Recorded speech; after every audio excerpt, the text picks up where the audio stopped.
So good morning guys, ngayong bagong taon nga ay bagong travel na naman tayo. Ayan, papunta tayo sa Europe ngayong January 2. Ayan, kita mo naman may jogger pa sa harap natin bago tayo makarating sa pupuntahan natin. Ayan, ganyan pa ang ginagawa nila pag traffic, yung stoplight. Ayan, tapos hihingi siya ng barya sa mga tao. Yung equivalent ng piso, 1 euro dito guys is 64 pesos sa pera natin. Ayan, malaking pera nila dito.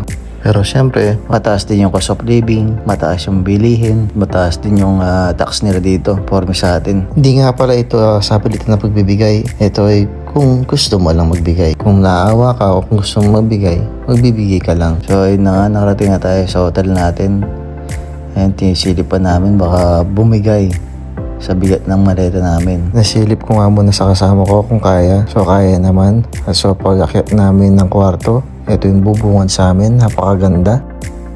At pagkatapos namin magpahinga ng konti, pumunta na kami sa pasyalan ng Roma. And so makita nyo, sobrang ganda dito guys. Kaya pumasyal na kayo dito guys, sobrang ganda, hindi kayo magsisisi. Sulit ang biyahe nyo. May makita kami painter dito, kakaiba yung gamit niyang estilo niya sa paggawa ng painting.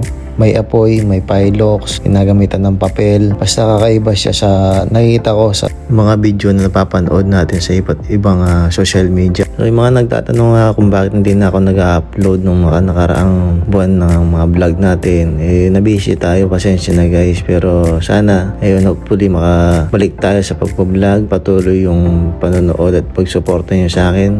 Maraming salamat sa inyo. So abangan nyo na lang yung mga bago kong vlog at bagong update na video, and mag-upload pa tayo ng marami. See you soon guys.